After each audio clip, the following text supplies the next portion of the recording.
Welcome back to 6 Minute Math, where we turn confusion into clarity 6 minutes at a time. Thank you for joining us today for our video on proportional reasoning. Ring that bell to get notified of more 6-minute content that is released periodically. And because we don't have a lot of time today, let's get that timer moving. Our key points today are a couple definitions. And our first is that a ratio is a comparison between two of the same thing, and a rate is a comparison between two of different units. Please check out our video on ratios and rates that can be found linked in the description below. Our key aspect of today's video is a proportion, which is a comparison between two ratios or rates.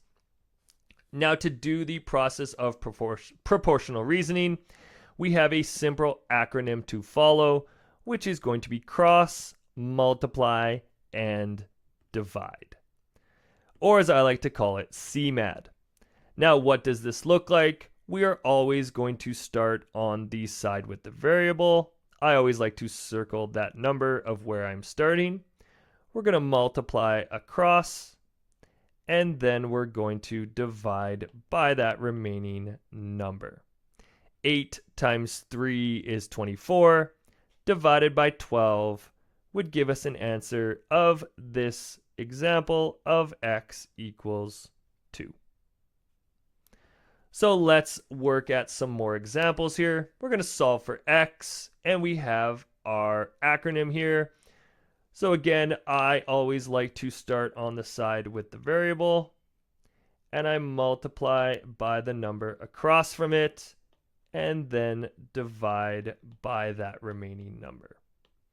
7 times 9 is 63, and 63 divided by 3 gives us a final answer of x equals 21.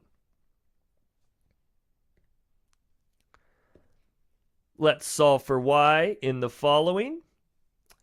We start on that side with the variable. We multiply by the number across from it, and then divide by that remaining number. 6 times 12 is 72, and 72 divided by 9 gives us y is equal to 8. Now, what we are doing here is actually we are creating equivalent fractions, and we are just using proportional reasoning to do that. Let's solve for x in the following. So we start on that side with the variable. We multiply by the number across from it and divide by that remaining number. 8 times 3 is 24, and I would divide 24 by 14 to give us x equals 1.7142 ... and let's round that to the nearest tenth, so x equals 1.7. Let's check out our last example here. We're going to solve for y in the following. So we start on the side with the variable, multiply across from it, and divide by that remaining number.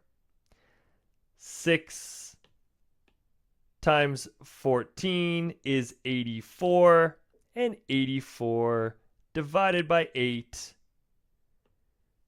gives us y equals 10.5. Those are all the examples we have today for proportional reasoning. Make sure you're following us on Instagram and TikTok at 6 Minute Math, and be sure to like, share, subscribe, and leave a comment below for any topic you want to see me tackle in a future 6-minute episode. Always remember that the best way to get math is to practice math, so keep on practicing. And until next time, keep solving and evolving.